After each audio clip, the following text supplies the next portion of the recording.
Good morning. Happy Monday, Film Scoring Monday. PSW staff, clients, and friends joining us. Gosh, Film Scoring Monday. We look at a movie, usually a classic. I mean, last week was a lot of fun looking at Esther Williams swimming, doing those great moves in Easy to Love, the Busby Berkeley. And we reviewed Busby Berkeley last week. And so much fun looking at that. So today we're gonna look at another movie about the 1950s, but this came out a little bit later, and it's going to be kind of a rock and roll week. So we're gonna have a lot of fun. So today we're gonna look at the 1987 American film La Bamba.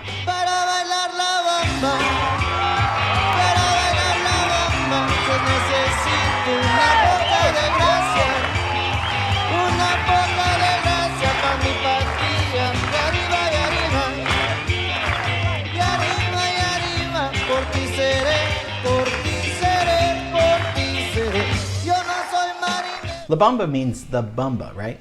No, it's an old song from Mexico, from Veracruz. So probably passed down from generation to generation. Makes its way like as a recording in the late 1930s, but we're not. That's just the name of the movie. It's obviously about Richie Valenzuela. So that's the short-lived life, because maybe we'll talk about Richie Valens, because that's what the movie is all about him. I mean, in an important first, because I mean the first Mexican rock and roll star, really. People call it Chicano because sometimes that means you're Mexican but you were born in the United States, and Richie Valens wasn't born in Mexico, and yeah, had a very short career. I mean, maybe about like a year and a half or something.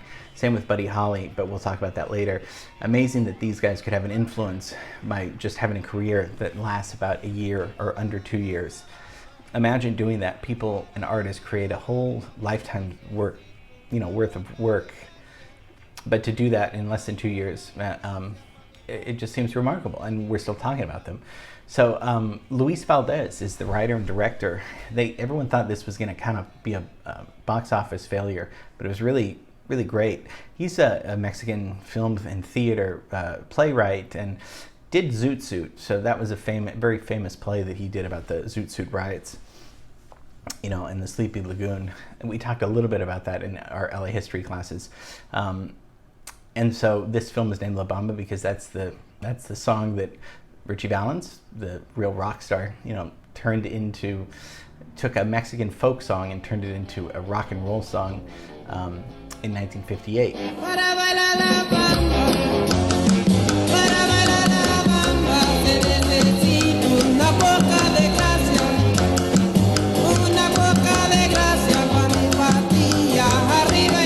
So the movie is about $6 million budget, but makes about $54 million.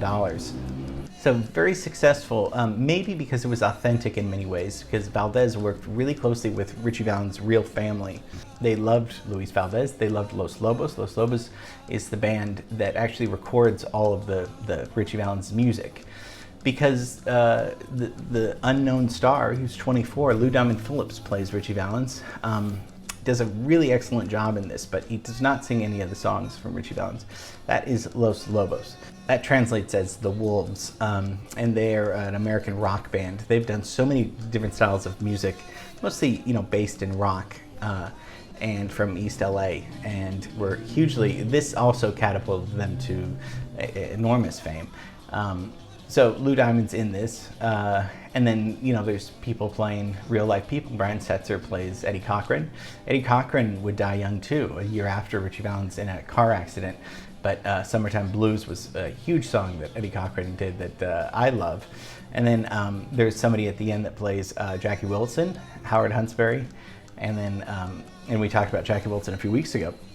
And Marshall Crenshaw plays Buddy Holly at the end. So so these guys make an appearance at the end because, as we know, the day the music died, that's the Holly, Big Bopper, Richie, that's when they die. So I'm putting in a little bit of history and a little bit of just what the movie's about. The movie follows Richie from kind of an overnight rock sensation, overnight star, and his love for Donna.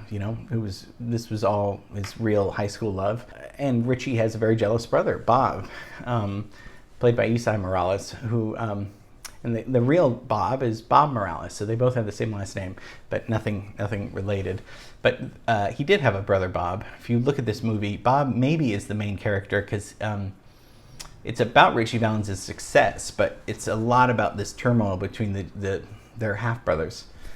Richie gets all the attention. He's kind of and Bob is kind of the screw up more and gets blamed for a lot of problems. Also that he creates himself. So it's this family struggle of one, he's 17 when he reaches huge stardom, Richie. So I think most of us know the horrible outcome of this, that Richie died in a plane crash along with Buddy Holly. And we're going to talk about Buddy Holly more on Wednesday.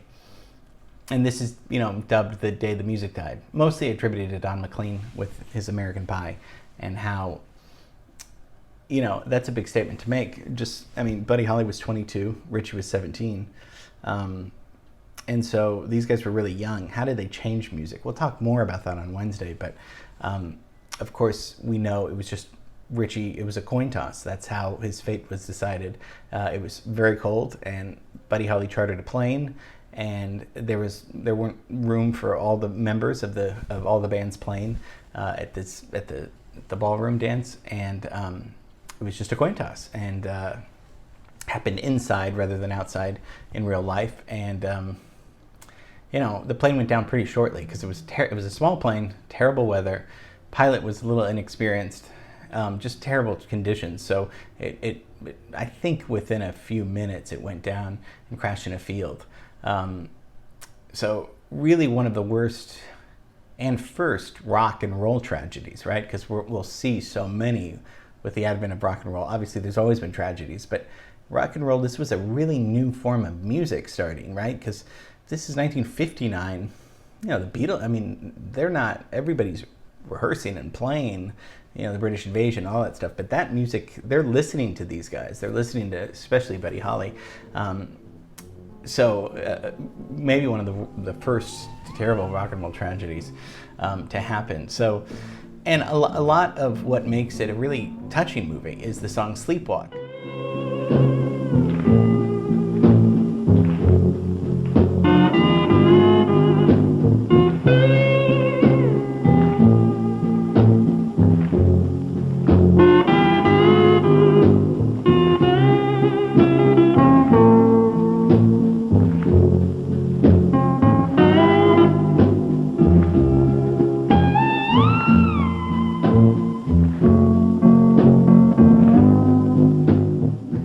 Plays in the beginning, and it also ends the movie. It's a gorgeous, very sad song, but a gorgeous song played, written and performed by Santo and Johnny Farina. They were Italian, and then their uncle was playing the drums on this. So this is recorded in 1959 when Richie Valens and Buddy Holly, when they die. So I wonder if Luis Valdez, the director, picked that song. It also fits the mood very well. I was going to have you guys come up with something else, but this is a really tough scene at the end, especially when he yells Richie, to redo. So we're not going to do that. But just great song to open and close the movie. That's really heartbreaking. That steel guitar is just there's something really heartbreaking about that, and so beautiful and loud. It's so loud, but beautiful.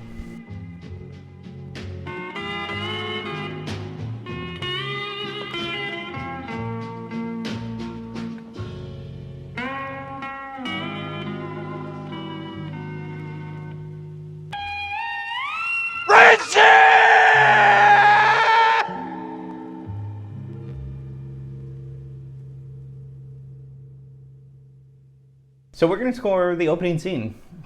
We've done this a lot. Knives Out a few weeks ago with the string quartet. Easy to Love was not the opening scene, but this is going to be the opening scene. And this is going to, of course, as we know, sometimes the hardest, because this sets the tone for the whole movie. This is a very cool scene of Bob. So his brother Bob is the wild one that we talked about earlier. He just came out of jail. The real Bob just died a few years ago, so it's crazy. You know, he lived till like 81. How much? And then when you think your brother died at 17 and changed the world, that's gotta be crazy. So this scene is when Bob comes to rescue the family because they're just picking grapes in Northern California. They're poor. It's like they're living in camp up there, and so he is coming into town. It's not a town. He's coming into the camp really, on his motorcycle, on his Harley, to take them and bring them to Pacoima, bring them to, or San Fernando Valley, and so bring them back to Southern California. So there's a little prologue with the sleepwalk scene of this terrible dream and nightmare that Richie has about a plane crashing, which actually really happened at his school.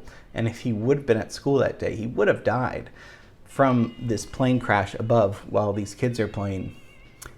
Some of his friends had died. Very strange that planes weren't even that popular back then, but to almost die from a plane the first time and then to die in a plane later, really a weird coincidence.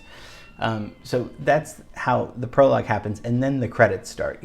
Sometimes they happen like 5 minutes after. So let's take a look at the scene, and we'll take a listen to what the music's playing for us.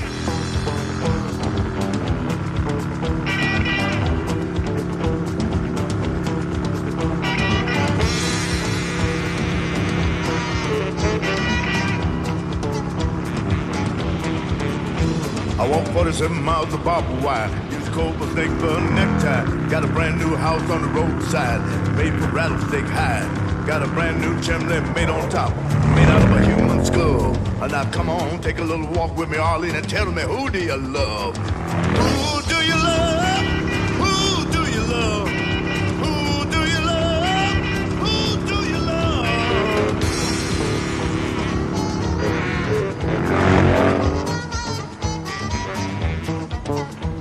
Got a tombstone hand, a graveyard mine. Just 22 and I don't mind dying. Who do you love? Who do you love? Who do you love?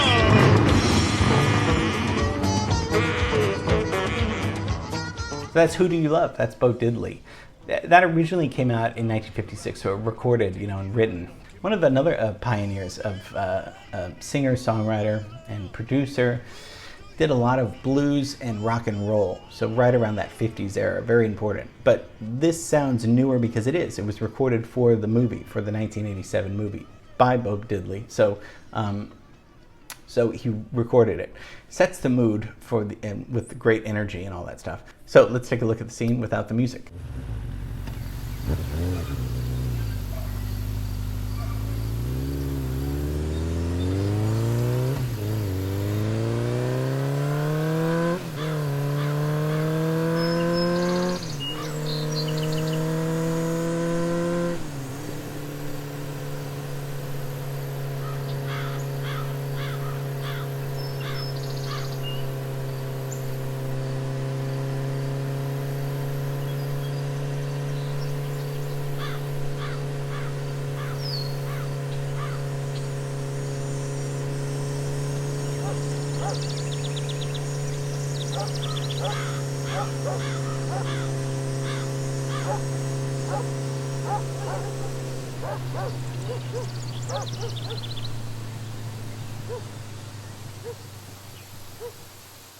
It's cool, right? I mean, he's got the look, he's got the attitude. This is Bob. He's not the villain in it, but he's the troubled one. The movie's not about him, but in many ways it is about Bob. What music can fit? Well, not Mozart, not a string quartet, and nothing. And this is the 1950s, and we did the 1950s last week with Easy to Love, and you guys did a great job with that. And I want you to choose another song from the 1950s or 60s, but I want it to match this this kind of style of music. It's got to be energetic. So this is going to be, so what I'm showing you is that even though it's the same decade as last week, whole different style of music. This actually, you can have lyrics in this. So if you want to pick a song with lyrics, make sure they're appropriate for, so it's not some, if it has lyrics about the beach, we don't see the beach or anything like that. If it's about love or something like that, that's fine. I'm sure there's a few songs about love from the 1950s. So pick anything. Don't pick the Beatles. Don't pick something that's too famous, because that's going to be distracting. Pick something that's vibrant, 1950s, 60s, fun, but a little bit dangerous. So not too fun. And you know, I always like to give a few little parameters. You know, so, but you can have lyrics, but make sure it's from that era, from the 50s or the 1960s. And then we'll see your results for Friday. So it's going to be a great week. Thanks for watching. Have a great rest of the day, and see you tomorrow. Okay, bye.